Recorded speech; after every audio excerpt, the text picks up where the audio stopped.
नमस्कार. पारवे ताई रेसिपीमध्ये तुमचं सर्वांचं खूप खूप स्वागत. तर उपवास स्पेशल आज मी वरईचा भात आणि शेंगदाण्याची आमटी बनवणार आहे. आमच्याकडे याला भगर पण म्हणतात. तर ही पाऊण वाटी भगर घेतलेली आहे मी. पाऊण वाटी शेंगदाणे घेतलेले आहेत. 2 छोट्या आकाराचे बटाटे घेतलेले आहेत. थोड्याशा लाल मिरच्या घेतलेल्या आहेत. 2-3 आणि हिरव्या मिरच्या घेतलेल्या आहेत. जिरं, मीठ आणि फोडणीसाठी तूप. ते या तुपाऐवजी तुम्ही तेल पण वापरू शकता. तर आपण साहित्य पाहिलेलं आहे. आता आपण रेसिपीला सुरुवात करू. गॅसवर कढाई ठेवलेली आहे. त्यामध्ये आता 1 चमचा तूप टाकणार आहे. तूप गरम झालं की त्यामध्ये थोडंसं जिरं टाकणार आहे. जिरं छान फुलून घ्यायचं. जिरं फुललेलं आहे. यामध्ये आता हे मी साल काढून बटाटा असा चिरून घेतलेला आहे आणि असे मिरचीचे तुकडे करून घेतलेले आहेत. हे यामध्ये टाकणार आहे.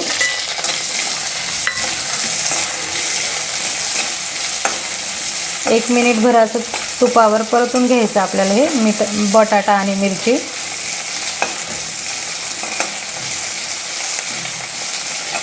टोमॅटो जर खात असाल तुम्ही उपवासाला तर तुम्ही वापरू शकता. कोथिंबीर या ठिकाणी मी वापरलेलं नाही, दोन्ही पण.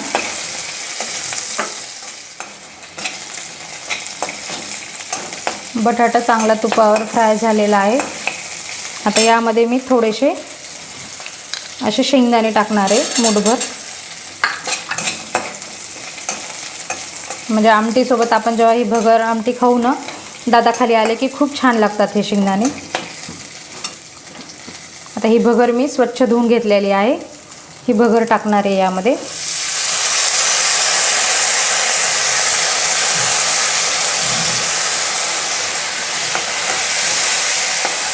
आता भगर एकदा तुपावर छान परतून घ्यायची.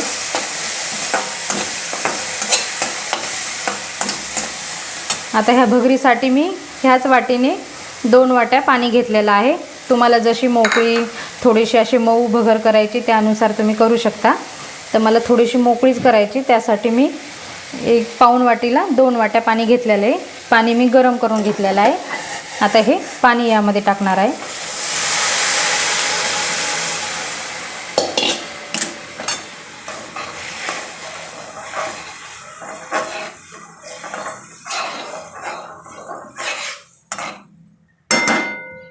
आता चवीनुसार मीठ.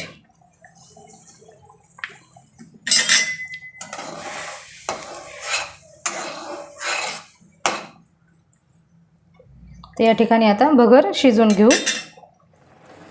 आता भगर होतच आलेली आहे. आता गॅस कमी करून मंद आचेवर मी झाकून ठेवणार आहे. आपण तोपर्यंत आमटीची तयारी करू. तर मिक्सरच्या भांड्यामध्ये शेंगदाणे घेतलेले आहेत मी. हिरव्या मिरच्या मी 4 वापरलेले आहेत. तुम्ही तुमच्या आवडीनुसार वापरू शकता. तुम्हाला जर मिरचीची बनवायची नसली आमटी तर तुम्ही या ठिकाणी लाल तिखट पण वापरू शकता.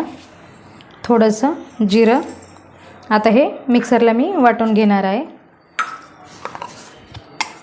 तर सुरुवातीला मिक्सरला मी असं थोडंसं वाटून घेतलेलं आहे.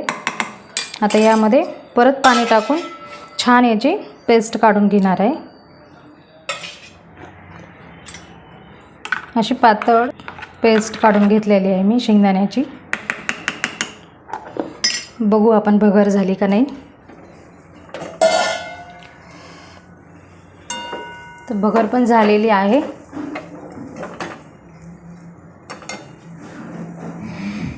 शिजलेली आहे भगर या ठिकाणी. आता ही अशी झाकून बाजूला ठेवू आणि आमटी करून घेऊ. गॅसवर पातेलं ठेवलेलं आहे मी. त्यामध्ये परत 1 चमचा तूप टाकणार आहे.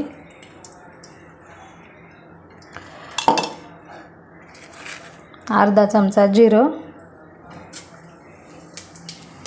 जिरं छान फुललं की यामध्ये मी या ठिकाणी खिसून घेतलेला आहे बटाटा. तुम्ही उकडलेला बटाटा पण वापरू शकता. म्हणजे आमटीला छान दाटसरपणा येतो. थोडंसं 1 मिनिट आता बटाटा तेलावर फ्राय करून घेणार आहे.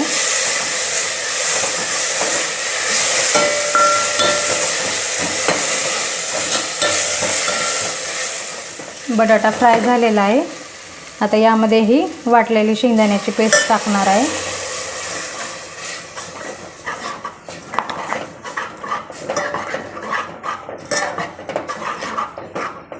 आता यामध्ये तुम्हाला तुमच्या आवडीनुसार तुम्ही पाणी टाकू शकता. तर मी परत ह्याच मिक्सरच्या भांड्यामध्ये पाणी घेऊन पाणी टाकणार आहे.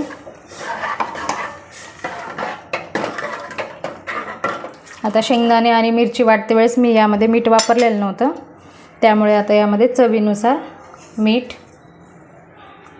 आता छान आमटीला एकदा उकळी काढून घेणार आहे. तर तयार झालेली आहे आपली उपवासाची भगर आमटी. खूप सोप्या पद्धतीनं बनवलेली आहे. तुम्ही दह्यासोबत किंवा लिंबासोबत खाऊ शकता. तर व्हिडिओ आवडला असला तर लाईक करा, शेअर करा. चॅनलवरती नवीन असाल तर चॅनलला सबस्क्राईब करा.